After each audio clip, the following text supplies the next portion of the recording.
What's up guys? I hope you are doing well. I am Veer, welcome to स्ट्रेलर army. तो कैसे हो दोस्तों? मैं आशा करता हूँ शानदार तरीके से आप लोग अपनी लाइफ को एंजॉय कर रहे हो, अपनी सेहत, फैमिली और पढ़ाई का ध्यान काफी अच्छे से रख रहे हो। बड़ी ही प्यारी और शानदार बात बोली गई है यहाँ पर क्या बोला गया उसको समझने की कोशिश करते हैं और आप लोग इसको अपनी लाइफ के साथ में कोरिलेट करने की भी कोशिश करना।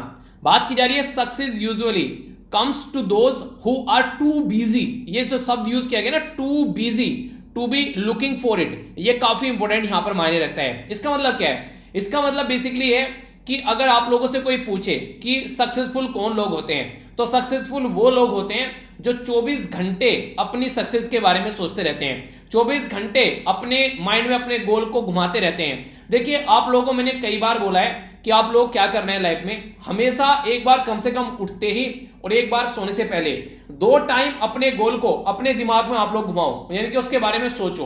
उसके बारे में सोचो कि किस तरीके से आप लोग जब बन जाएंगे तो आप लोग क्या करना चाहेंगे, किस तरीके से आप लोग अपनी लाइफ को जीना चाहेंगे। ये वो तरीका है जिसको बोलते हैं चीजों को विजुअलाइज करना। एक बार चीजों को आप लोगों ने विजुअलाइज करना स्टार्ट कर दिया, इन चीजों को समझना देखना स्टार्ट कर दिया, तो जिंदगी जो है यार वो ना आप लोगों को आसान नजर आएगी, आप लोगों को रास्ते मिलते हुए नजर आएंगे, आप लोगों को काम करने का तरीका समझ में आने लगेगा।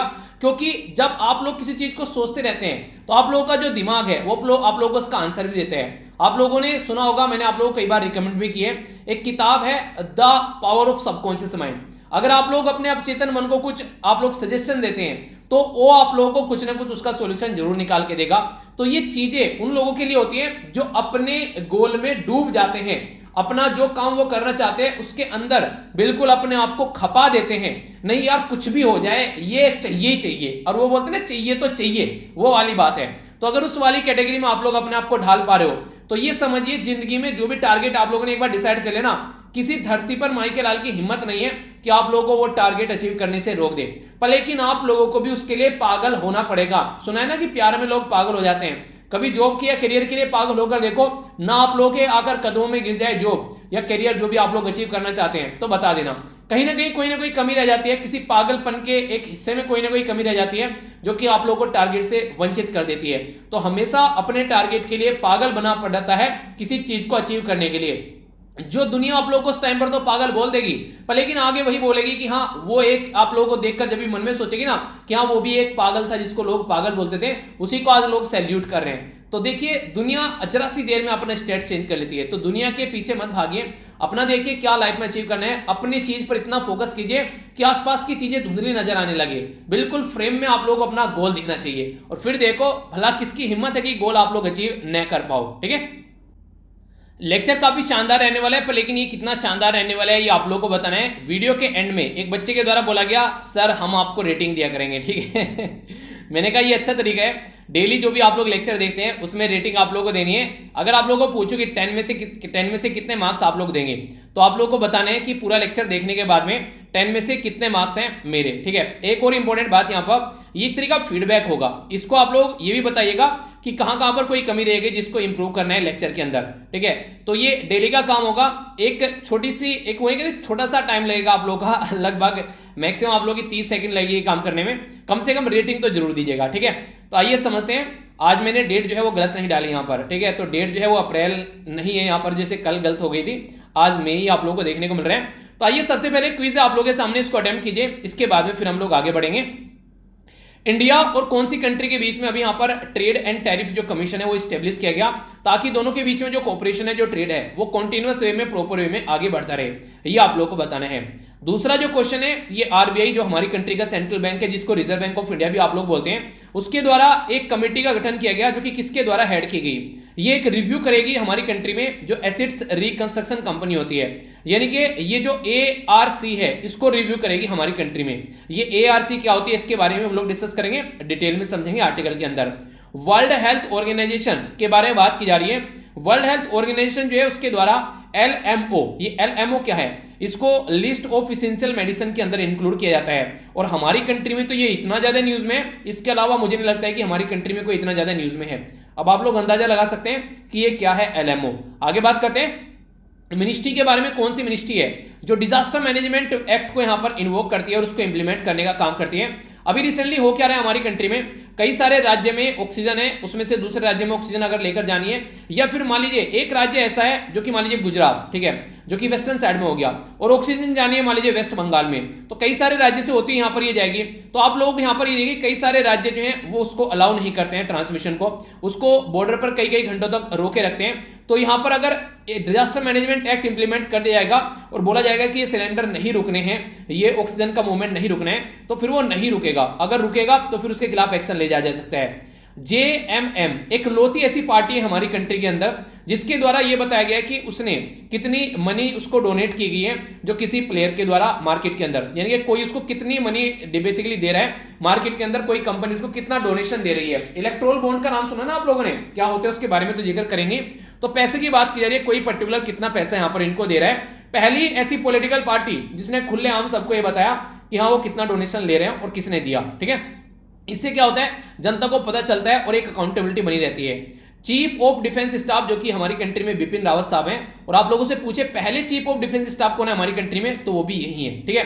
तो इनके द्वारा थर्ड ज्वाइंट लॉजिस्टिक नोड बनाने की बात की गई। कहां पर, इससे पहले कितने हैं, इसका मतलब 2 और हैं, एक गुवाहाटी आसाम के अंदर में और दूसरा कहां पर है, ये आप लोगों को बताना है।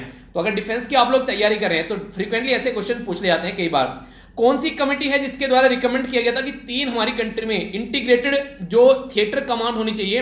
एक तो नॉर्दर्न बॉर्डर पर बोला गया चाइना को टैकल करने के लिए, वेस्टर्न बॉर्डर पर बोला गया पाकिस्तान को टैकल करने के लिए, और एक सदर्न बॉर्डर सदर्न एरिया में बोला गया ताकि मैरीटाइम जो है उसको कंट्रोल, उसको सिचुएशन को कंट्रोल किया जा सके। नेक्स्ट बोला गया कि इंडिया के अंदर अगर बात करें आप लोग तो इंडिया का जो डेमोग्राफी है वो एक डेमोग्राफी की जो एडवांटेज है वो यहां पर ओवर रहेगा चाइना से 2035 तक, ठीक है। तो ये एक पर्टिकुलर बैंक के द्वारा ही रिपोर्ट तैयार की गई है। वो बैंक कौन सा है ये आप लोगों को बताना है। जब आप लोग जानेंगे इसके बारे में बैंक कौन सा है तो आप लोगों को सरप्राइज होगा थोड़ा सा उस बैंक के बारे में सुनकर भी। ऐसा क्यों बोल रहा हूं, तभी बताऊंगा क्यों बोल रहा हूं। आज यार एक बड़ा ही प्यारा डे है, बड़ा प्यारा डे है। वो आप लोग जो डे है वो है लाफ्टर डे, यानी कि हंसना। तो थोड़ा सा हंसते रहा करो यार, हंसते मुस्कुराते अच्छे लगते हो, वरना जिंदगी में रखा ही क्या है। कई बार ऑक्सीजन की कमी से लोगों की जान चली जाती है, कई बार बिना हंसने की वजह से टेंशन में भी लोगों की जान चली जाती है। तो ज्यादा टेंशन नहीं लिया करते, दिमाग की नस पड़ जाती है, फिर हार्ट अटैक आ जाता है। हंसते हंसते कट जाए रास्ते। तो ये एक ऐसी चीज है कि आप लोग रास्ते में जितना हंसते रहेंगे, जिंदगी में जितना मुस्कुराते रहेंगे, वो नहीं कहते कि इंसान को बिल्कुल एक बच्चे की तरीके से होना चाहिए। जब हंसने की बात आई दिल खोलकर हंसो यार, बिल्कुल दिल खोसकर चीजों को एंजॉय करो, तो वो वाली चीज होनी चाहिए। चलिए आप लोग कोई जोक सुनाइए, देखता हूं आप लोग एक जोक पढ़ूंगा, देखता हूं मुझे हंसी आती है क्या, ठीक है। एक एक जोक लिखे चले आज, ठीक है। मोटिवेशन कोटेशन की जगह आप लोग जोक लिखिए आज, देखते हैं कितने प्यारे प्यारे जोक आप लोग बेसिकली नीचे कमेंट बॉक्स में डालते हैं। एक काम कीजिएगा, कोई वल्गर जोक नहीं होना चाहिए, ठीक है। ब्लॉक कर दूंगा मैं उसको अगर कोई ऐसी हरकतें करता हुआ पाया जाएगा। प्यारे प्यारे से जोक कीजिए जिससे नॉर्मल लोग हंस सके और अच्छा सा लगे, ठीक है। आगे बात करते हैं। तो 2 मई को ये सेलिब्रेट कहते हैं। बेसिकली हंसने के क्या फायदे होते हैं, उसके बारे में क्या क्या चीजें सही हो सकती हैं, अगर आप लोग देखना चाहते हैं तो मुन्ना भाई MBBS मूवी आप लोग देख लीजिएगा, जो कि संजय दत्त साहब की है, ठीक है। तो मुन्ना भाई MBBS है, दूसरे वाली है, मतलब जिसमें वो हॉस्पिटल में लोगों को सुधारने का काम करता है, तो मुन्ना भाई MBBS है ना। तो ये आप लोग देखिएगा, आप लोग समझ पाए जाएंगे हंसने का क्या महत्व है। तो जिंदगी में हंसते रहिए, मुस्कुराते रहिए, छोटी सी जिंदगी है, गुनगुनाते रहिए। आगे बढ़ते हैं। यहां पर जो बात की जा रही है कंट्री के बारे में बात की जा रही है जिसका नाम है चेक रिपब्लिक। चेक रिपब्लिक के द्वारा अभी रसिया के 18 डिप्लोमेट जो है वो अपनी कंट्री से भगा दिए गए। तो इनको निकालकर बाहर फेंक दिया गया, जैसे दूध में से मक्खी निकालकर फेंकते हैं। इसी के साथ में क्या किया, बेसिकली जब इसने ये हरकतें की चेक रिपब्लिक ने, तो यहां पर फिर रसिया थोड़ी ना रुकने वाला था। रसिया बोलता है कि तुम शेर तो हम सवा शेर, तो तुमने 18 भगाए हैं, हम लोग तुम्हारे 20 भगाएंगे। तो सेम काम रसिया ने किया, तो जैसे वो तैसा टिट फॉर टैट वाली काम हो गया। तो यहां पर प्राग जो है ये बेसिकली एक्यूज किया गया कि रसिया की जो एम्बेसी है ये इसकी कैपिटल है जो चेक रिपब्लिक की, ठीक है। तो इसके द्वारा बोला गया कि रसिया की एम्बेसी के द्वारा हमारी कंट्री के अंदर 2014 के अंदर जो एक्सप्लोजिव बेसिकली हुआ था अटैक हमारे आर्म डिपोट के पास में, जिसके चलते 2 लोगों की जान भी चली गई थी, उसमें रसिया का हाथ पाया गया है। तो जो रसिया का हाथ पाया गया है उस हाथ को, मतलब रसिया का हाथ का मतलब नहीं, रसिया वालों का हाथ टूटा हुआ मिला था वहां पर, यानी कि रसिया वालों की वजह से वहां पर चीजें देखने को मिली। तो उसके चलते इनके द्वारा यहाँ पर इनके जो रिलेशन है वो अभी खराब होते हुए नजर आ रहे हैं। चेक रिपब्लिक जो है वो एक लैंड लॉक कंट्री है, इनके चारों तरफ से लैंड से घिरी हुई कंट्री है यहाँ पर ये, जिसको मैं अभी आप लोगों को मैप में भी दिखाऊंगा। और ये एक यूरोपियन कंट्री है, ठीक है। इसका जो बॉर्डर होता है ये ऑस्ट्रिया, साउथ में जर्मनी, ये बेसिकली साउथ में ऑस्ट्रिया, ये ऑस्ट्रेलिया नहीं है ऑस्ट्रिया है, ठीक है। इसी के साथ में जर्मनी हो गया वेस्ट में, पोलैंड हो गया नॉर्थ ईस्ट में, स्लोवाकिया हो गया ईस्ट में, और कैपिटल है इसकी प्राग, ठीक है। लोकेशन आप लोग देख सकते हैं यहां पर, ये है चेक रिपब्लिक। आसपास की कंट्री आप लोगों के सामने यहां पर ऑस्ट्रेलिया, स्लोवाकिया की, हंगरी हो गया, टच नहीं करती है इसका बॉर्डर, तो एग्जैक्ट लोकेशन आप लोगों को यहां पर देखने को मिलेगी। ठीक है, तो जो जर्मनी है उसके जस्ट पास में आप लोगों को नजर आएगी। तो आप लोग बोलेंगे सर अपनी कंट्री का भी एक बार को चेहरा दिखा दीजिए कहां पर है, ताकि हम लोग देख सके कि हमारी कंट्री कंपेयर में कहां पर है ये। तो आप लोग अपनी कंट्री देखिए यहां पर है, आप लोग जब देखेंगे हो गया ये बेसिकली यहां पर आप लोग को देखने को मिलेगा जर्मनी है, और ये हो गया यहां पर चेक रिपब्लिक। ठीक है, तो इसके बारे में बात की जा रही है। लोकेशन जरूर देखा कीजिए अपनी कंट्री कंपेयर में, लंबे समय तक आप लोग उसको याद रख पाएंगे। ठीक है, तो चेक रिपब्लिक जो है इसकी करेंसी के बारे में बात करें तो यह है चेक कोरोना। ठीक है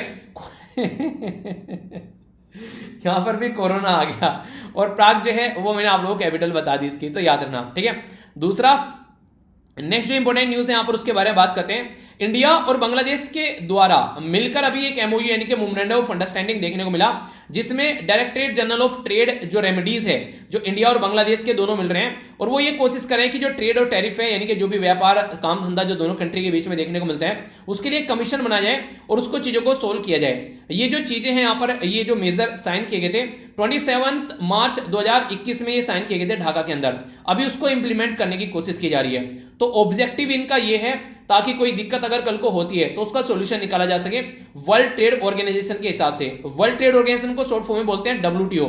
जिस तरीके से वर्ल्ड हेल्थ ऑर्गेनाइजेशन जिसको आप लोग WHO बोलते हैं, तो WHO काम करती है बेसिकली हेल्थ को सुधारने के लिए, इसी तरीके से वर्ल्ड ट्रेड ऑर्गेनाइजेशन काम करती है ट्रेड को सुधारने के लिए, इनके व्यापार को सुधारने के लिए। तो यहां पर एक शब्द होता है anti dumping. Anti dumping duty लगाया जाता है, कई बार काउंटर वेलिंग ड्यूटी लगाई जाती है। तो ये सेफ गार्ड ले जाते हैं ताकि कोई दूसरी कंट्री एक तीसरी कंट्री में कोई दूसरी हरकतें, बुरी हरकतें न करें। तो इन चीजों को रोकने के लिए यहां पर ये स्टेप उठाए जाते हैं। तो इसी के बारे में यहां पर बात की जा रही है। तो अभी डिस्करेज करने की कोशिश की जा रही है कोई ऐसी प्रैक्टिस अगर देखने को मिले ताकि बायलैटरल रिलेशन जो है वो मेंटेन रहे। आप लोग बोलेंगे कि सर ये तो बता दो ये है क्या, बेसिकली इसके बारे में समझते हैं। एंटी डंपिंग ड्यूटी और काउंटर वेलिंग ड्यूटी क्या होती है? एंटी डंपिंग का मतलब है डंप करना, यानी कचरा अपने देश का दूसरे देश में ले जाकर डाल देना। चाइना के अंदर फोन बन गए गलती से बहुत सारे, चाइना के अंदर कोई खरीद नहीं रहा है, वहां पर उनकी कीमत जो है वो है 5,000 रुपए, इंडिया में आकर बेचने लगे उसके 1,000 रुपए में। तो वो फोन जो है वो इतने सस्ते हो गए कि उनकी मैन्युफैक्चरिंग कॉस्ट भी चाइना नहीं ले रहा है। तो इसका मतलब क्या है? अपना माल दूसरी कंट्री के अंदर डंप कर रहा है। इससे फायदा क्या होगा चाइना को? हमारी कंट्री की जो डोमेस्टिक मार्केट है वो बर्बाद हो जाएगी। यानी कि हमारी कंट्री में अगर कोई फोन बना रहा है उसके लिए मार्केट अवेलेबल नहीं रहेगी, अब सब चाइनीज फोन लेकर बैठ जाएंगे। तो इस तरीके से आप लोग समझ सकते हैं सामने वाले की मार्केट को बर्बाद करने के लिए ये हरकतें की जाती हैं। तो इसको रोकने के लिए एंटी डंपिंग ड्यूटी लगाई जाती है ताकि ये हरकतें न करें। मानिए चाइना ने क्या किया, 1,000 रुपए का फोन बेचा हमारी कंट्री में आकर, अब हमारी कंट्री गवर्नमेंट क्या करेगी, इस पे 5,000 रुपए ये एंटी डंपिंग ड्यूटी लगा देगी। तो ये फोन हमारी कंट्री में 6,000 रुपए का बेचा जाएगा अब। ठीक है, तो यानी कहने का मतलब ये कि कंट्री जो है वो डिसाइड कर सकती है अगर कोई ऐसी हरकतें कर रहा है, और ये यूएन जो है, सॉरी यूएन नहीं, वर्ल्ड ट्रेड ऑर्गेनाइजेशन जो है वो ये चीजें अलाउ करता है ताकि चीजों को सही किया जा सके। काउंटर वेलिंग ड्यूटी क्या होती है? काउंटर वेलिंग ड्यूटी का मतलब होता है कि एक तरीके से अगर कोई पर्टिकुलर कंट्री अपने देश के अंदर अपने जो पर्टिकुलर एरिया में कोई बिजनेस है या फिर कोई किसान काम कर रहे हैं उसमें उसको सपोर्ट करने के लिए सब्सिडी दे रही है। मान लीजिए हमारी कंट्री में जैसे किसान है खेतों में गेहूं उगा रहे हैं, तो अपना बीज खरीद कर लेकर आए, अपना खेतों में उसको उगाया, पूरा पानी वानी भी है वहां पर उसको दिया, पूरा खाद वाद डाला, फिर गेहूं उगाए। मार्केट में गेहूं जो है वो बेचे जा रहे हैं 20 रुपए केजी के हिसाब से। पता चला कोई यूएसए में कोई कंपनी है, यूएसए में मतलब किसान जो है वो गेहूं उनको जो है बीज जो है वो गवर्नमेंट फ्री दे रही है, इलेक्ट्रिसिटी में उनको बिल्कुल पैसे कुछ देने ही नहीं पड़ रहे हैं, सारी चीजें उनकी बिल्कुल फ्री चल रही है। अब वो गेहूं उगाए जा रहे हैं यूएसए के अंदर में। तो यूएसए के अंदर जो गेहूं उगाए जा रहे हैं और हमारी कंट्री के अंदर जो गेहूं उगाए जा रहे हैं, हमारी कंट्री में तो किसानों को खूब पैसा देना पड़ा यहाँ पर, बेसिकली अपना मेहनत करनी पड़ी, पर यूएसए में तो छूट मिल गई उनको सारी। अब वो यहाँ पर मान लीजिए ये आकर अगर जो गेहूं है हमारी कंट्री में बेच रहे हैं उसको वो बेचने लगे यहाँ पर 10 रुपए केजी के हिसाब से। तो इसके चलते हमारी कंट्री किसानों के गेहूं कौन खरीदेगा? ये तो इनके गेहूं खरीदेंगे, सस्ता है, और सस्ता किस लिए बेच पा रहे हैं? क्योंकि उनकी कंट्री में सब्सिडी दी गई, छूट दी गई उनकी गवर्नमेंट के द्वारा। तो इसकी वजह से हमारा डोमेस्टिक मार्केट हैम्पर होता है। तो उसको रोकने के लिए ये काउंटर वेलिंग ड्यूटी लगाई जाती है। समझ में आ गया? मुझे नहीं लगता कि कोई कंफ्यूजन होना चाहिए। तो इस तरीके से आप लोग इन चीजों को समझ सकते हैं। बहुत बार क्वेश्चन पूछे जा चुके हैं पुराने पेपर अगर उठाकर देखोगे तो। ठीक है, अभी बात कर लेते हैं बांग्लादेश के बारे में जिसके साथ में ये रिलेशन की बात की जा रही है। बांग्लादेश एक ऐसी कंट्री है जिसमें सबसे ज्यादा हमारी कंट्री का बॉर्डर टच किया जाता है। ठीक है, तो ये याद रखना, बांग्लादेश हमारी कंट्री में सबसे ज्यादा बॉर्डर टच करती है। ढाका इसकी कैपिटल है, और टका बांग्लादेशी टका जो है वो इसकी करेंसी है।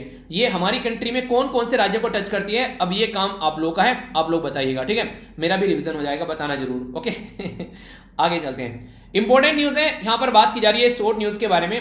तो गवर्नमेंट जो कैबिनेट है, बेसिकली गवर्नमेंट बोला जाए कैबिनेट बोला जाए एक ही बात है, क्योंकि गवर्नमेंट का ही पार्ट होता है कैबिनेट, ठीक है। जो एक यूनिक कहते हैं कि जो न्यूक्लियस बॉडी है, जैसे घर में अगर बोले तो माँ बाप जो होते हैं वो एक कैबिनेट होता है, वो डिसाइड करते हैं घर में क्या होना है और क्या नहीं होना है, ठीक है। तो फाइनल अथॉरिटी जो होते हैं, ठीक है। तो यूनियन कैबिनेट के द्वारा अभी यहां पर एक्स पोस्ट फैक्टो यानी कि पीछे जाकर कोई चीज जो होती है उसको अप्रूवल दिया जाता है, उस तरीके से आप लोग बोल सकते हैं। तो हमारी कंट्री में फाइनेंस जो बेसिकली हमारी कंट्री में बिल लाया गया था उसको बेसिकली जाकर सुधारने की बात की जा रही है। पहले जो बिल लाया गया था उसमें दिक्कत लगी इनको, तो उसको सुधारा जा रहा है। तो अमेंडमेंट किया जा रहा है क्लैरिफाई करने के लिए, ताकि रैशनैलिटी बनी रहे। जो कि प्रॉब्लम चल रही थी, जो कंसर्न थे लोगों के, स्टेक होल्डर के, सबके, उनको इसके अंदर चेंज करने की कोशिश की जा रही है। तो ये आप लोगों से कई बार क्वेश्चन भी पूछ ले आते हैं, तो इसके बारे में कंफ्यूजन नहीं होना चाहिए माइंड में, क्लैरिटी रहेगी तो आप लोग चीजों का सोल्यूशन निकाल पाएंगे, ठीक है। तो इसके बारे में आप लोग याद रखना। नेक्स्ट न्यूज की ओर चलते हैं। ये बात की जा रही है यहां पर आरबीआई के द्वारा एक कमेटी बनाएगी, ठीक है। कमेटी किसकी अध्यक्षता में बनाएगी यहां पर? तो सुदर्शन सेन, तो एसएस के नाम से आप लोग याद रख लीजिएगा। सुदर्शन सेन जी की अध्यक्षता में ये कमेटी बनाएगी। ये कमेटी क्या काम करेगी यहां पर? बेसिकली रिव्यू करेगी असिस्ट जो रिकंस्ट्रक्शन कंपनीज होती हैं, ठीक है। तो उनको बेसिकली यहां पर रिव्यू करेगी उनकी वर्किंग के बारे में। तो जैसा कि मैंने आप लोगों को बोला था कि एसिड रिकंस्ट्रक्शन कंपनी है, पहले उसके बारे में आप लोगों को थोड़ा सा एक्सप्लेन कर देता हूं। मान लीजिए कोई पर्टिकुलर यहां पर एक बैंक है ए, इस बैंक से कोई एक पर्टिकुलर पर्सन है एक्स, उसने लोन लिया, या फिर कोई कंपनी है उसने लोन लिया, ठीक है। ये कंपनी अपने आप को दिवालिया घोषित कर दिया, ये कंपनी जो है ये पैसा रिटर्न नहीं कर पा रही है।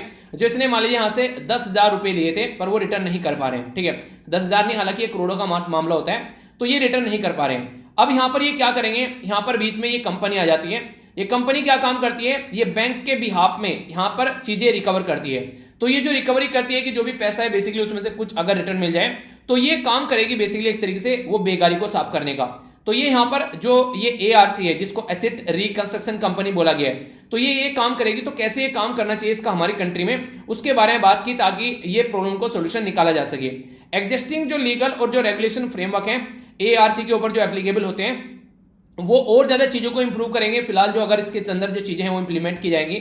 एआरसी एक तरीके से ये जो एसिड जो स्ट्रेस्ड एसिस्ट होती है, यानी कि जहां से लगता है कि रिटर्न नहीं आ पाएगा पैसा, ठीक है। तो उसके चलते यहां पर जो इंसॉल्वेंसी बैंकरप्सी कोड है, जिसके चलते नहीं बोलते हैं दिवालिया घोषित कर दिया है इसको, तो उसके चलते यहां पर चीजों को इंप्रूव करने की कोशिश की जाती है, ताकि लिक्विडिटी भी इंप्रूव हो और ट्रेड सिक्योरिटी भी प्रॉपर में चीजें बनी रहे। ये और इसके साथ में बिजनेस मॉडल भी रिव्यू करने की बात की जा रही है। कमेटी जो है अपनी रिपोर्ट जो है वो 3 महीने के अंदर सबमिट करेगी, जब फर्स्ट मीटिंग होगी उसके बाद में। तो इसका मतलब ये है कि जो भी बैंकिंग व्यवस्था की जो खस्ता हालत है उसको इंप्रूव करने की कोशिश की जा रही है इसके थ्रू, ऐसा आप लोग बोल सकते हैं। तो एक अच्छा तरीका है, अगर सिचुएशन सुधर पाती है तो काफी अच्छी चीजें आप लोग को देखने को मिल जाएगी, ठीक है। इंटरनेशनल न्यूज है, समझते हैं क्या बात की जा रही है। यहां पर बेसिकली बात की जा रही है एक प्रोजेक्ट के बारे में। प्रोजेक्ट का नाम है यहां पर दंतक। तो ये जो बेसिकली जो दंतक प्रोजेक्ट है यहां पर ये, तो इसको देखते हैं। दंतक प्रोजेक्ट जो है यहां पर ये क्या है? रिसेंटली जो दंतक प्रोजेक्ट है बोला गया one of the oldest project है बॉर्डर रोड ऑर्गेनाइजेशन का, जिसको ब्रो बोलते हैं। ये बेसिकली एक तरीके से अभी रिसेंटली इसकी डायमंड जुबली सेलिब्रेट की जा रही है, 60th एनिवर्सरी, यानी कि टोटल मिलाकर 60 साल कंप्लीट हो चुके हैं। भूटान के अंदर में जो बॉर्डर रोड ऑर्गेनाइजेशन के द्वारा ये दंतक प्रोजेक्ट स्टार्ट किया गया था। इसका बेसिक पर्पज क्या है? बेसिक पर्पज है भूटान के अंदर डेवलपमेंट करने का।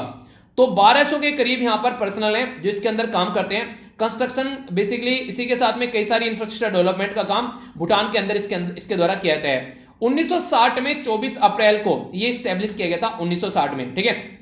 इसका उद्घाटन जो हुआ, और जो बेसिकली जो विजनरी लीडर है यहाँ पर इनके थर्ड किंग भूटान के, उसके साथ में मिलकर काम किया गया। और हमारी कंट्री के जो प्राइम मिनिस्टर जवाहरलाल नेहरू जी थे, उनके द्वारा यहाँ पर मिलकर काम किया गया।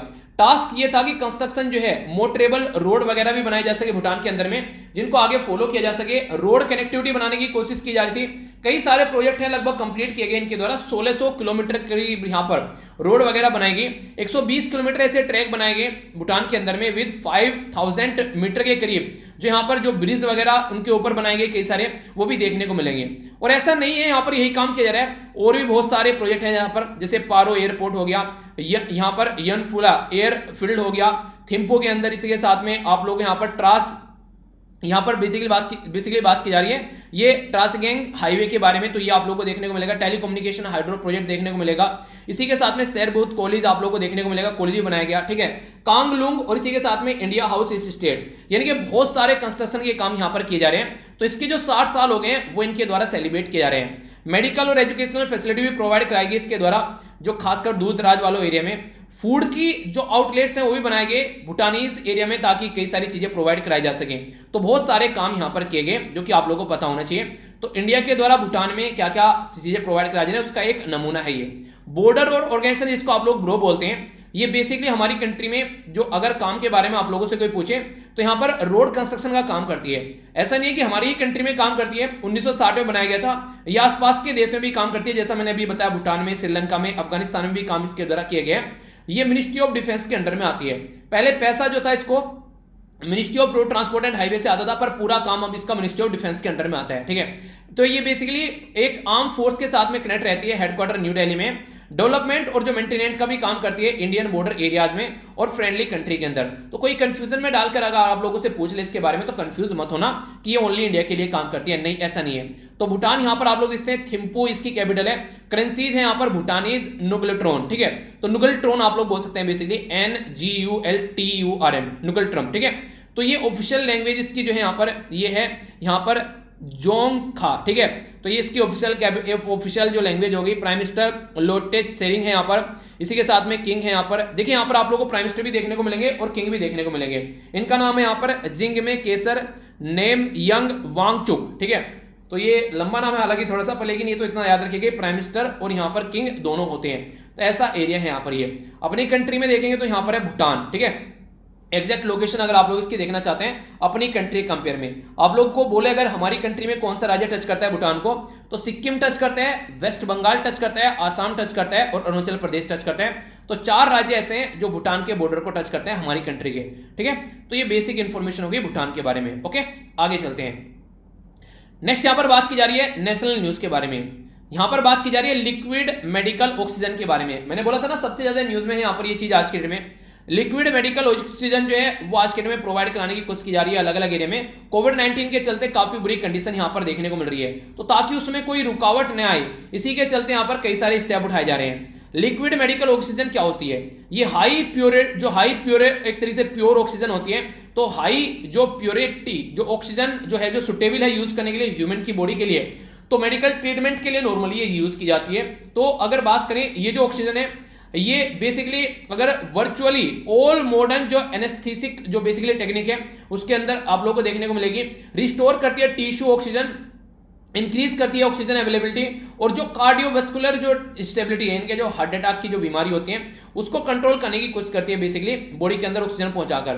वर्ल्ड हेल्थ ऑर्गेनाइजेशन जो है उसके बारे में अगर थोड़ी सी बात मैं आप लोगों से करूं, ये वो ऑर्गेनाइजेशन है जो कि ऑल ओवर वर्ल्ड में कोशिश करती है कि प्रॉपर चीजें जो है वो मेंटेन रहे। खासकर अगर बात की जाए किसके मामले में, बात की जाए यहां पर हेल्थ के मामले में, तो यहां पर इसके द्वारा ये बोला गया है कि ये एक इसेंशियल मेडिसिन है, यानी कि ऑक्सीजन को इसेंशियल मेडिसिन की कैटेगरी में रखा गया है वर्ल्ड हेल्थ ऑर्गेनाइजेशन के द्वारा।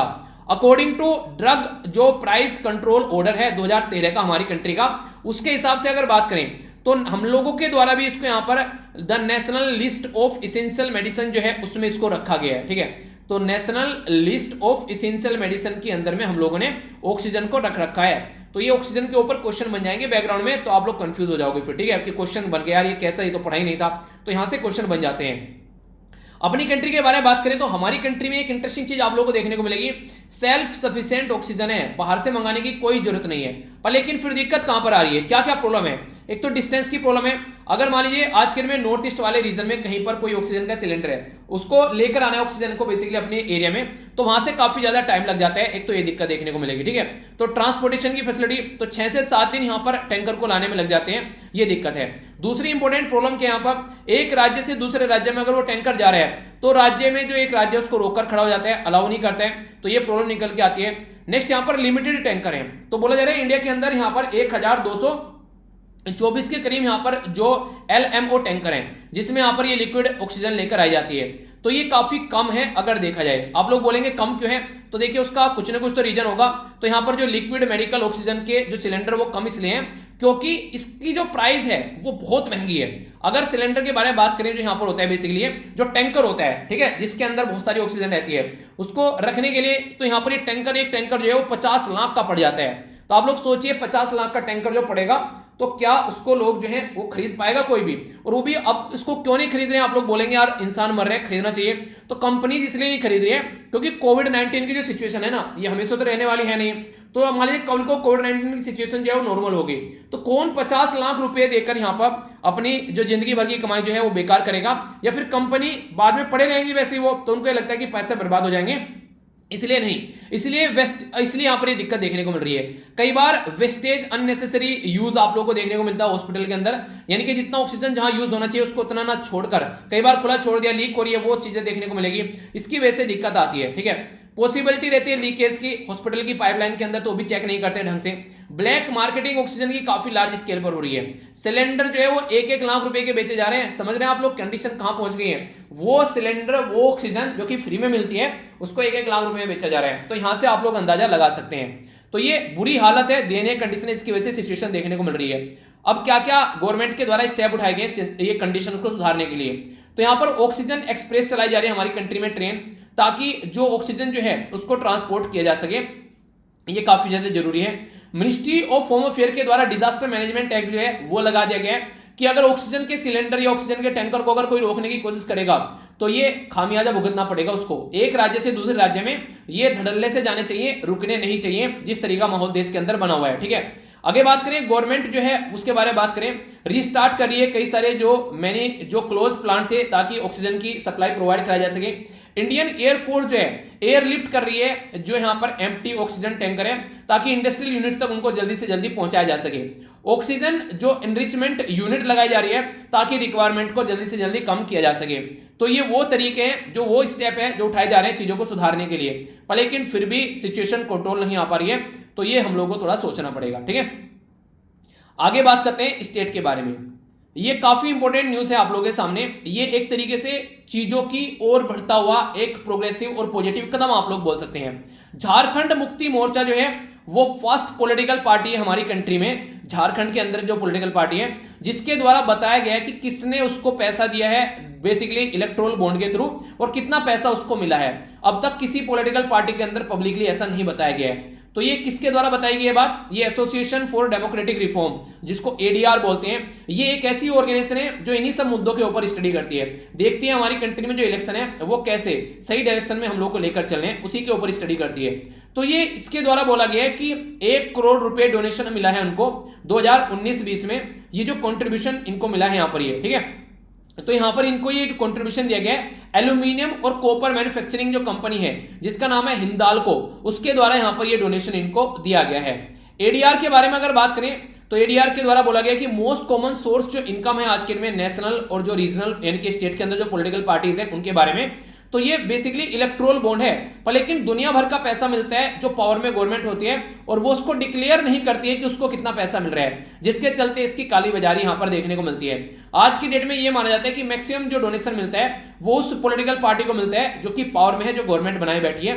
क्यों? रीजन उसका ये है क्योंकि एसबीआई के थ्रू यहां पर ये जो बॉन्ड है ये बेचे जाते हैं, और ये जो बॉन्ड अगर बेचे जा रहे हैं एसबीआई के थ्रू तो इसको ओनली गवर्नमेंट ही ऐसी है जो इसको देख सकती है। पता चला किसी अपोजिशन की पार्टी को किसी ने डोनेशन दे दिया तो तुरंत जाकर उसके घर पर रेड मरवा दी, उल्टी सीधी हरकतें करवा दी, ताकि ऐसी जो अपने को ही बेसिकली यहां पर आकर पैसा दे। तो ये सारी चीजें यार आप लोग जब देखेंगे ना तो आप लोग चीजों को समझ पाएंगे। तो ऐसी हरकतें कई बार देखने को मिलती हैं, ठीक है। तो इसीलिए यहां पर ये अभी एक डिक्लेयर किया जा रहा है, दूसरी पॉलिटिकल पार्टी भी इन्हीं के नक्शे कदम पर चलती है, तो बहुत सारी प्रॉब्लम की सोल्यूशन निकलते हुए नजर आएंगे।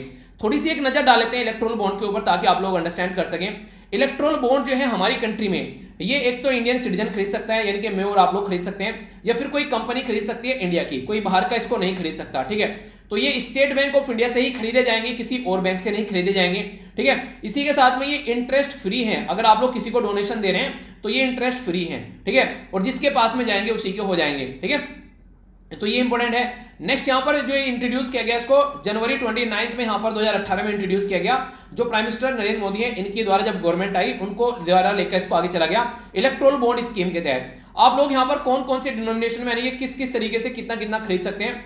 1000 का बॉन्ड खरीद सकते हैं, 10,000 का खरीद सकते हैं, 1 लाख का खरीद सकते हैं, 1 करोड़ का खरीद सकते हैं। तो रेंज जो है वो 1000 से लेकर यहां पर 1 करोड़ रुपए तक का आप लोग इनको बॉन्ड को खरीद सकते हैं। जो भी बॉन्ड आप लोग खरीदेंगे बेचेंगे केवाईसी के थ्रू आप लोगों को रजिस्टर करना पड़ेगा। तो यहां पर ये ऐसा नहीं है कि आप लोग ऐसे आनंद फानन में काम करेंगे, केवाईसी अपडेटेड होगी। पर लेकिन आप लोग खरीदते एक बैंक से किसी और से और जाकर आप लोग को यहाँ पर बेचना पड़ रहा है, बेचने मतलब देना पड़ रहा है। पॉलिटिकल पार्टी का अकाउंट जहां पर है जिस बैंक में, यानी कि खरीदोगे तो एसबीआई से, पर पॉलिटिकल पार्टी का अकाउंट जहां पर आप लोग वहां पर दोगे तो किसी को पता नहीं चलेगा कहां से आया और कहां पर चला गया, क्योंकि बॉन्ड खरीदने वाले का नाम वगैरह उस पर नहीं आप लोगों को देखने को मिलेगा। ठीक है, यहाँ पर पॉलिटिकल पार्टी को दिया जा रहा है। तो 15th जो डे है यहाँ पर ये बेसिकली हर 15th डे आप लोगों को देखने को मिलेंगे, जैसे कि हर 15th ये वैलिड रहता है 15 दिन के लिए। ठीक है, इंपॉर्टेंट बात यहाँ पर ये है कि 10 डेज यहाँ पर रहते हैं परचेज करने के लिए। फर्स्ट 10 डेज जनवरी के 10 दिन मिलेंगे आप लोगों को, अप्रैल के 10 दिन मिलेंगे, जुलाई के 10 दिन मिलेंगे स्टार्टिंग के, और अक्टूबर के 10 दिन मिलेंगे। तो ये 10-10 दिन दिए जाते हैं जिनमें आप लोग खरीद सकते हैं, और खरीदने के बाद में 15 दिन तक ये वैलिड रहता है। उसके जल्दी जल्दी आप लोगों को किसी न किसी पॉलिटिकल पार्टी के खाते में पहुंचाने होंगे। अगर आगे बात करूं यहाँ पर सेक्शन 29A जो है, ये रिप्रेजेंटेशन ऑफ द जो पीपल एक्ट 1951 का, उसके बारे में बात करते हैं कि अगर आप लोगों को चाहिए कि आप लोगों को कोई डोनेशन दे तो एटलीस्ट 1% आप लोगों को वोट मिली हो कोई रिसेंट इलेक्शन जो हुआ है उसके अंदर में, चाहे तो जनरल असेंबली के अंदर हुए या फिर आप लोग जो जनरल यानी कि हमारी कंट्री में जो बेसिकली सेंटर के इलेक्शन हुए यानी कि लोकसभा के या फिर आप लोग को असेंबली के इलेक्शन हुए, तो उसमें 1% वोट होनी चाहिए, तभी आप लोगों को यहां पर पैसा मिल पाएगा। ठीक है, तो मुझे नहीं लगता कि कोई आप लोगों को इसके अंदर कंफ्यूजन होना चाहिए। पूरा डिटेल में आप लोगों के सामने इसका चिट्टा खोल के रख दिया। अब आगे कोई कंफ्यूजन हो तो बताइएगा जरूर, फिर से रिपीट कर देंगे। ठीक है, इंटरनेशनल रिलेशन के बारे में बात करते हैं। कंट्री कौन है? इंडिया और जापान के बारे में इंटरनेशनल रिलेशन के बारे में बात की जा रही है यहाँ पर। तो अभी हमारी कंट्री के जो प्राइम मिनिस्टर साहब हैं और जो जापान के प्राइम मिनिस्टर हैं उनके द्वारा फोन पर टॉक की गई। ठीक है, यानी कि फोन पर बात की गई। तो जैसे नहीं है एक तरीके से कोविड-19 के चलते एक दूसरे के देश में आए तो जा नहीं रहे, तो फोन जो है वो यहाँ पर एक तरीके से साधन बन गया है आज के लिए बात करने का। तो कैसे कैसे काम करना है दोनों को मिलाकर, हाई टेक्नोलॉजी, स्किल डेवलपमेंट और कोविड-19 के साथ में लड़ना है, तो जापान जो है उसमें हम लोग को सपोर्ट प्रोवाइड कराने की कोशिश करेगा। हाईलाइट क्या है यहाँ पर, ये इंपॉर्टेंट यहाँ पर ये है कि इंडिया और जापान मिलकर काम करेंगे पर्टिकुलर फील्ड में पेंडेमिक को टैकल करने के लिए। रेजिलियंस, डाइवर्सिफाइड और इसी के साथ में ट्रस्ट वर्दी सप्लाई चेन देखने को मिलेगी, क्योंकि जापान वो कंट्री है जिसके ऊपर आप लोग रिलाई कर सकते हैं, ट्रस्ट कर सकते हैं। ठीक है, इसी के साथ में जो क्रिटिकल मटेरियल है, टेक्नोलॉजी है, वो हमको मिलेगी। डेवलपमेंट एक तरीके से न्यू पार्टनरशिप रहेगी इंडिया और जापान के बीच में, स्किल डेवलपमेंट के बारे में बात की जा रही है। इसी के साथ में स्पेसिफाइड स्किल्ड वर्कर, ये बेसिकली एग्रीमेंट भी किया जा रहा है कि हमारी कंट्री के वर्कर को भी यहाँ पर इनके द्वारा सपोर्ट प्रोवाइड कराई जाएगी, स्किल्ड किया जाएगा। अगर बात करें मुंबई अहमदाबाद हाई स्पीड जो रेल है, ये आज के डेट में कोई पूछे कौन सपोर्ट कर रहा है तो जापान सपोर्ट कर रहा है। ठीक है, अगर बात की जाए जापान इंडिया बायलैटरल और मल्टीलेटरल ग्रुप के कोऑपरेशन के बारे में, तो जापान, ऑस्ट्रेलिया, इंडिया, यूएसए एक क्वाड्रिलेटरल ग्रुप है जिसको क्वाड का नाम आप लोग देते हैं। ठीक है, तो ये इंडो पैसिफिक रीजन में कैसे काम करना है उसके बारे में बात करते हैं, जो कि काफी इंपॉर्टेंट है। और ऐसा नहीं है कि क्वाड वार्ड में ही यहाँ पर लगे रहते हैं, और भी बहुत सारे एरिया में यहाँ पर ये काम करने के लिए तैयार है। 5G टेक्नोलॉजी आने वाली है, इंटरनेट की स्पीड और अच्छे से बढ़ेगी, तो और अच्छे से आप लोग अपनी पढ़ाई वगैरह एंजॉय कर पाएंगे। ये नहीं कि मूवी देख रहे हैं बस बैठ के। ठीक है, सबमरीन केबल वगैरह देखने को मिलेंगे आप लोग यहाँ पर। स्ट्रेंथ किया जाएगा, इंडस्ट्रियल जो कंपटीशन है उसको देखने को मिलेगा। सप्लाई चेन को भी एक तरीके से बढ़ा दिया जाएगा अच्छे लेवल पर। डेवलपमेंट किया जाएगा नॉर्थ ईस्ट में, जो कि जापान काफी ज्यादा लार्ज स्केल पर यहाँ पर सपोर्ट करता है। तो ये सारी चीजें आप लोग को देखने को मिलेगी इंडिया और जापान के बीच में। रिसेंट डेवलपमेंट के बारे में अगर आप लोगों से कोई बात करें तो क्या क्या कर रहे हैं, इंडिया, जापान, ऑस्ट्रेलिया जो है वो यहाँ पर सप्लाई चेन रेजिलिएंट इनिशिएटिव का पार्ट बन चुके हैं चाइना को टैकल करने के लिए, क्योंकि सब कुछ चाइना से आता है। तो चाइना को कैसे टैकल किया जाए, चाइना मनमानी चला रहा है, तो उसको टैकल करने के लिए ये थोड़ा सा प्रोसीजर स्टार्ट किया जा रहा है। जापान जो है उसके द्वारा फाइनलाइज किया गया है एक लोन और इसी के साथ में ग्रांट, यानी कि लोन का मतलब होता है जो आप लोगों को रिटर्न करना पड़ता है, ग्रांट का मतलब होता है जो आप लोगों को वापस नहीं देना पड़ता है। तो ये इंफ्रास्ट्रक्चर प्रोजेक्ट के बारे में बात की जा रही है इंडिया के अंदर में। अगर आगे बात करूं तो इंडिया और जापान जो है उनके द्वारा साइन किया जा रहा है यहां पर बेसिकली एक्वाइजेशन क्रॉस जो सर्विंग एग्रीमेंट है, उसके चलते अलाउ किया जाएगा यहां पर जो आर्म फोर्स है उनको एक दूसरे के साथ में मिलकर काम कर सकें। ठीक है, अपग्रेड किया जा रहा है relationship, special strategic and global partnership India और जापान के बीच में। अगस्त 2011 में इंडिया और Japan comprehensive economic partnership agreement में मिलकर एक दूसरे के साथ मिलने की बात की गई थी, और कुछ और कई सारी एक्सरसाइज देखने को मिलेगी। जेमेक्स हो गया, नेवल एक्सरसाइज है इंडिया जापान की। इसी के साथ में यहां पर बात की जा रही है सिन्यू, ये मैत्री एक्सरसाइज है एयरफोर्स के बीच में। इसी के बाद में बात की जा रही है यहाँ पर धर्म गार्जन, ये आर्मी एक्सरसाइज है इंडिया और जापान के बीच में। तो इंडिया और जापान के बारे में पूछे तो ये एक्सरसाइज के अलावा एक और एक्सरसाइज है, ये है यहाँ पर मालाबार एक्सरसाइज। मालाबार एक्सरसाइज हालांकि ये इंडिया और यूएसए के बीच में स्टार्ट की गई थी, कब ये की गई थी 1992 में। ठीक है, बाद में चलकर इसमें जापान भी ऐड हो गया। अब जापान इसमें परमानेंट मेंबर कब बना है ये आप लोगों को बताना है। ठीक है, इतना तो हक बनता है क्वेश्चन पूछने का, ये नहीं बताइए चलिए क्वेश्चन का आंसर। ठीक है, तो ये इसके बारे में। आइए अब आगे चलते हैं नेक्स्ट न्यूज की ओर। साइंस और टेक्नोलॉजी के बारे में ये न्यूज है, और एक इंपॉर्टेंट न्यूज आप लोग बोल सकते हैं इसको, हमारी कंट्री में ICMR है जिसको बोलते हैं Indian council of medical research, उसके द्वारा CT वैल्यू की बात की जा रही है, कट ऑफ फॉर डिटरमाइनिंग की इसी पर्सन को कोविड-19 है या फिर कोविड-19 नहीं है, ये डिसाइड करने के लिए एक CT वैल्यू निकाली जाएगी। तो CT वैल्यू जो होगी वो डिसाइड करेगी कोविड-19 है या फिर कोविड-19 नहीं है। तो पहले आप लोग ये CT है क्या, बेसिकली इसके बारे में पता होना चाहिए। CT वैल्यू का मतलब है यहाँ पर साइकिल थ्रेशोल्ड, ठीक है। साइकिल थ्रेशोल्ड को आप लोग कैसे समझ सकते हैं, मान लीजिए मैं आप लोगों को बोलूं कि ये पर्टिकुलर एक ये गोल चक्कर है, ठीक है, गोल चक्कर है, और इस गोल चक्कर की साइड में थोड़ा सा यहां पर एक बेसिकली एक वैसा ही कोई टप वगैरह रख दिया गया है और उसके अंदर बहुत सारी बॉल हैं, ठीक है। तो आप लोग क्या करना है, आप लोगों के हाथ में कोई एक छड़ी दे दी गई है, आप लोगों को भागते भागते यहां पर ये बेसिकली भागते रहना है और इस छड़ी से इस बॉल को उठाकर लेकर आना है, ठीक है। कई सारी बॉल है तो जो जितनी बॉल उठाकर लेकर आएगा वही जीत जाएगा। तो इसका मतलब क्या हो गया कि जिसने जितनी जल्दी जो बॉल उठा लेगा, इसका मतलब ये कि बहुत सारी बॉल है यहाँ पर, और अगर पता चला एक ही बॉल पड़ी है कोने कोने में तो जैसे तैसे उठा पा रहा है कोई, तो इसका मतलब कम बॉल हो गई। तो इसका मतलब ये हो गया कि अगर जो यहाँ पर वायरस को चेक करना है, जितनी जल्दी वायरस का पता चल गया तो इसका मतलब है ज्यादा पावरफुल वायरस है इस इंसान के अंदर में। तो इसी के बारे में बात की जा रही है। तो यहाँ पर क्या किया जाता है, बेसिकली ये चेक करने के लिए कि अगर जल्दी पता चल गया तो वायरस जो है और देर में पता चला तो वायरस नहीं है, तो इसके चलते यहां पर ये क्या करते हैं, ये CT वैल्यू निकाली जाती है ड्यूरिंग RT-PCR टेस्ट। तो RT-PCR क्या होता है, इसको बोलते हैं रिवर्स ट्रांसक्रिप्शन ये पॉलीमरेज, ठीक है। तो ये चेन रिएक्शन जो टेस्ट होते हैं यहाँ पर, इसमें ये माना जाता है कि अगर CT की जो वैल्यू है वो लेस देन 35 है, यानी कि 35 जो इसके बेसिकली चक्कर चले उससे पहले ही पता चल गया है, तो इसका मतलब जल्दी पता चल गया तो इसका मतलब इंसान पॉजिटिव है। अगर CT की वैल्यू जो है वो ग्रेटर देन 35 आ गई है, यानी कि बढ़ती जा रही है, तो इसका मतलब है कि इंसान जो है वो नेगेटिव है। तो ये इनके द्वारा डिसाइड किया गया है। जो यहाँ पर जो RNA होता है जिसको राइबोन्यूक्लिक बोलते हैं, वो एक्सट्रैक्ट किया जाता है यहाँ पर एक तरीके से और कलेक्ट किया जाता है पेशेंट से, और फिर उसको कन्वर्ट किया जाता है DNA जिसको डीऑक्सी राइबोन्यूक्लिक आप लोग बोलते हैं। तो इसका एम्प्लीफिकेशन कितना हो रहा है उसको चेक करने की कोशिश की जाती है। एम्प्लीफिकेशन का मतलब क्या है कि प्रोसेस जो है वो मल्टीपल कॉपी आप लोगों को देखने को मिलेगी जेनेटिक मटेरियल की, जिन केस ऑफ DNA, यानी कि चेक किया जाता है बार बार उसको, तो इंप्रूव करेगा एक तरीके से डिटेक्ट करने के लिए कि वायरस है या फिर नहीं है। मान लीजिए एम्प्लीफिकेशन के थ्रू चेक किया गया, पहली साइकिल गई यहाँ पर नहीं पता चला, दूसरी साइकिल गई नहीं पता चला, तीसरी साइकिल गई नहीं पता चला, तो इस तरीके से साइकिल चलती रहती है। तो इसलिए इसको साइकिल थ्रेशोल्ड बोलते हैं, जहां पर जाकर पता चल जाता है उसका डिटेक्ट हो गया कि यहाँ पर वायरस, तो उसको साइकिल थ्रेशोल्ड आप लोग बोलेंगे। तो 35 वैल्यू यहां पर रखी गई है जिसके चलते डिटेक्ट कर पाते हैं। तो अगर लोअर वैल्यू है तो इसका मतलब पॉजिटिव हो गया, और अगर हायर वैल्यू है तो इसका मतलब नेगेटिव है, यानी कि वायरस नहीं है। तो ये वायरस को चेक करने का एक तरीका निकाला गया है। मुझे पर्सनली काफी अच्छा लगा यार इस तरीके से अगर वायरस का चेक हो पा रहा है, और बाकी का और अच्छे से हम लोग चीजों को चेक कर पाएंगे, अपने देश के अंदर जो दिक्कत है उसका सोल्यूशन निवारण कर पाएंगे।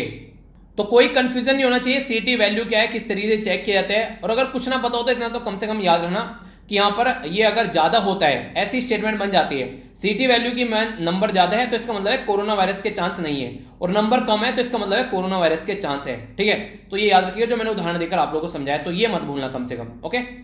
सर्वे या फिर जो रिपोर्ट्स है उसके बारे में बात करते हैं। बात की जा रही है मिलिट्री स्पेंडिंग के बारे में। बड़ी ही इंटरेस्टिंग न्यूज़ है यार, थोड़ा सा डिटेल में आप लोगों से बात करूंगा, आप लोग कई सारी चीजें समझ पाएंगे। और अगर डिफेंस के बारे में कुछ लिखने के लिए आता है तो वहां पर क्वेश्चन बन जाएगा।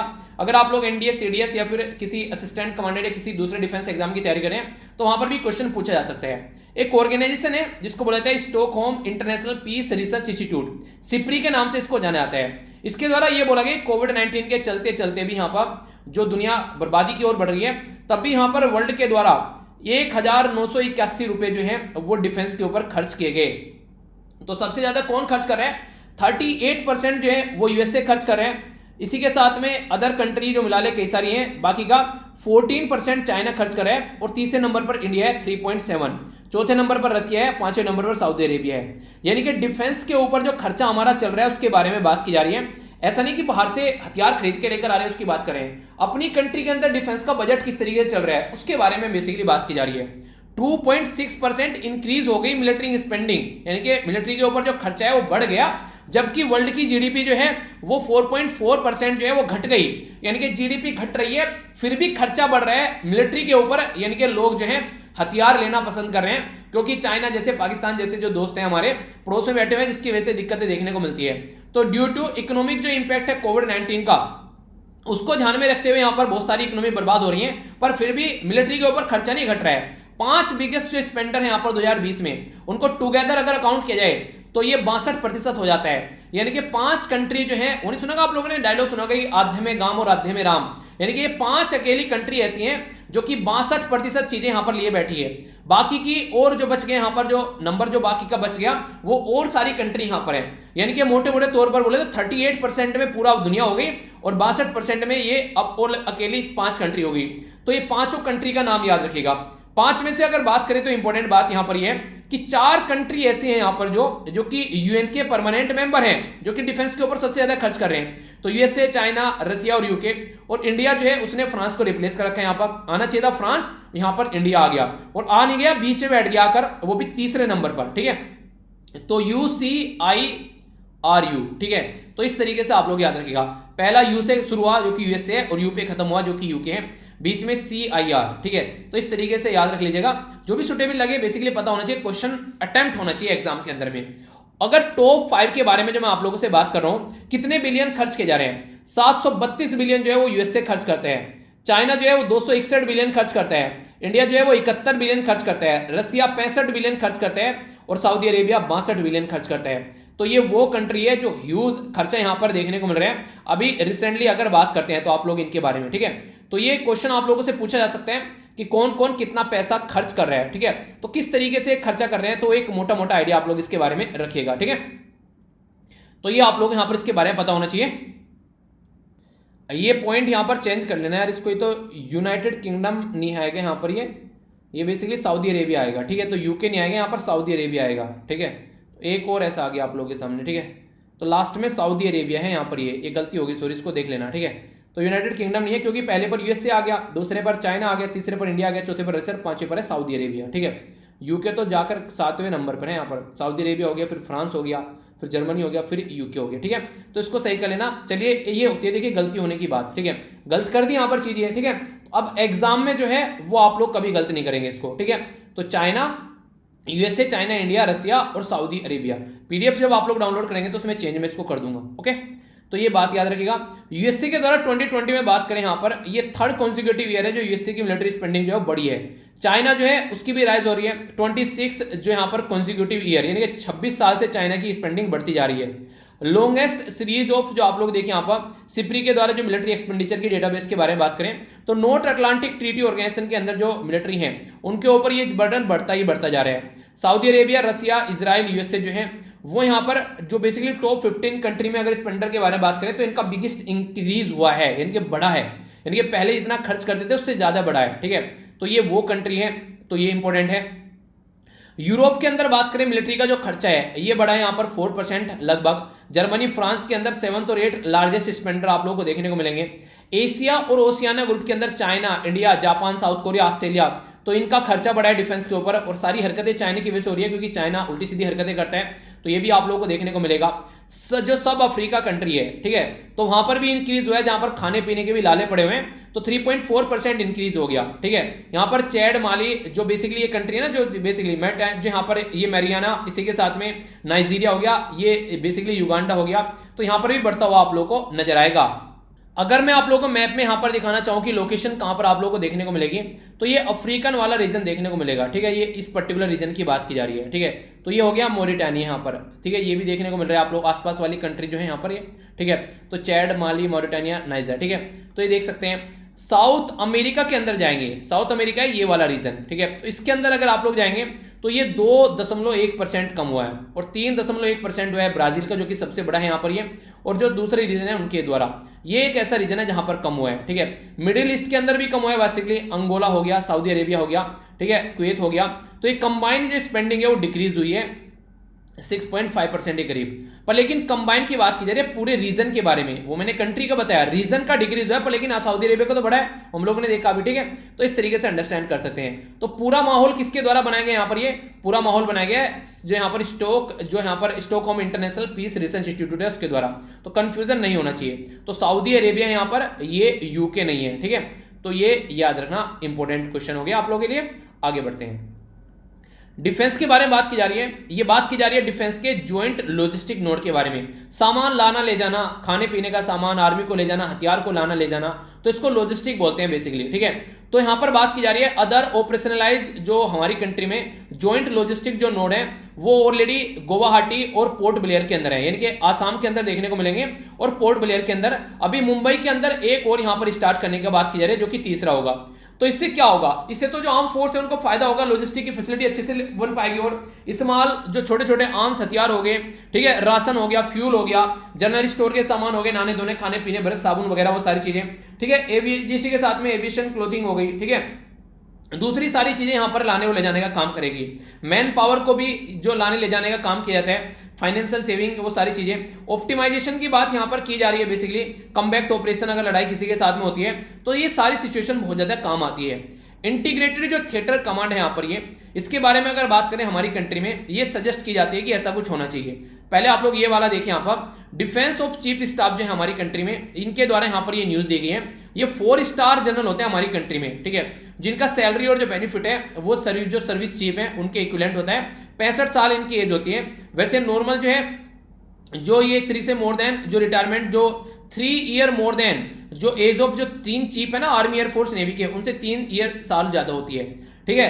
क्रिएशन किया गया सीडीएस का यहां पर बेसिकली कारगिल रिव्यू कमेटी के द्वारा। तो ये इंपॉर्टेंट है, यहां पर 2000 में एक कमेटी बनाई गई थी। इससे ये बनता था कि यार ये पोस्ट अगर बन गई ना तो मिलकर काम कर पाएंगे। तो ये जो अभी काम हो रहा है ये इसी के थ्रू हो रहा है। तो सीडीएस जो है वो अपना रोल परफॉर्म कर रही है। एक तो यहाँ पर प्रिंसिपल मिलिट्री एडवाइजर है डिफेंस मिनिस्टर को, ट्राई सर्विस का, इनके अलग अलग चीफ के पास में जाने की जरूरत नहीं है कि आर्मी का बुला लो, नेवी का बुला लो, एयरफोर्स का बुला लो, इससे अकेले से बात कर लो, काम निपट जाएगा। इसी के साथ में यहाँ पर डिफेंस ऑफ मिलिट्री अफेयर जो है यहाँ पर, वो भी यहाँ पर तीनों सर्विस के इनके द्वारा लीड किए जाते हैं। बाकी अगर बात करें जो कमेटी है यहाँ पर बनाएगी उसके बारे में बात की जा रही है इन सब चीजों को टैकल करने के लिए। तो जो कमेटी के द्वारा रिकमेंड किया गया था कि नॉर्थ होना चाहिए चाइना को टैकल करने के लिए, पाकिस्तान के लिए वेस्ट होना चाहिए, और समुद्र वाले एरिया में हम लोग को टैकल करना है चीजों को। तो 3 ऐसी थिएटर कमांड बनानी है। तो यहां पर बेसिकली ज्योग्राफी के पॉइंट ऑफ से थिएटर कमांड बनानी है ताकि सिचुएशन को हम लोग कंट्रोल कर सके, ठीक है। तो सिक्कार जो कमेटी है उसकी अध्यक्षता में यहां पर ये चीजें देखने को मिली। तो ये कमेटी इंपॉर्टेंट हो जाती है डिफेंस के लिए, इसके बारे में याद रखना। अंडमान निकोबार वाली जो कमांड है वो 2001 में बनाई गई। तो यहां पर हेड करता कौन है, उसको हेड करता है अलग अलग जो चीफ है, यानी कि मान लीजिए अभी आर्मी के पास में, फिर एयरफोर्स के पास में पहुंच गई, फिर नेवी के पास में। तो इस तरीके से यहां पर ये तीनों सर्विस का रोटेशन में चलता रहता है। जो सेफ गार्ड है यहाँ पर इंटीग्रेटेड जो सदर्न एशियन और जो स्टेट ऑफ मलक्का तक यहाँ पर ये सेफ गार्ड करेंगे।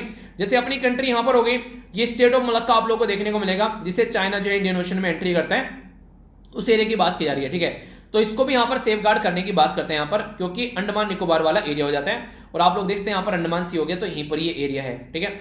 नेक्स्ट अगर बात करते हैं यहाँ पर स्ट्रेटेजिक फोर्स कमांड जो स्टेब्लिश की गई 2006 में, ठीक है, दूसरे वाली जो कि है, तो वो स्टेब्लिश की गई 2006 में। यहाँ पर वो बेसिकली दूसरे ऑपरेशन यहाँ पर देख रही है, न्यूक्लियर टेस्ट वगैरह उनके ऊपर ही फोकस देकर चल रही है। तो इसका बेसिक पर्पज यहाँ पर यही था।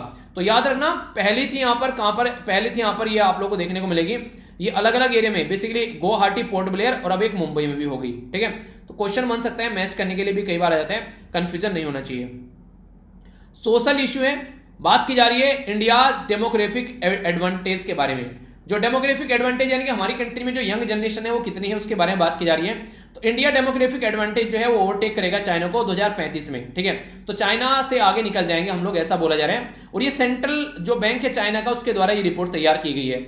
चाइना जो है वो डेमोग्राफिक ट्रांजिशन में अगर बात करें तो पर्टिकुलर इसकी जो आज की डेट में बात करें तो चाइना की स्टिक पॉलिसी है बर्थ को लेकर। हमारी कंट्री में इंटरेस्टिंग चीज क्या है, अगर कोई बच्चा पैदा होता है तो बोलते हैं कि भगवान की देन है, खासकर, ठीक है, कि हाँ भाई साहब ये एक तरीके से ऊपर वाले ने दिया है। चाहे हिंदू की बात कर लीजिए, मुस्लिम की बात कर लीजिए, कोई भी कम्युनिटी है, तो इस तरह की कंडीशन देखने को मिलती है।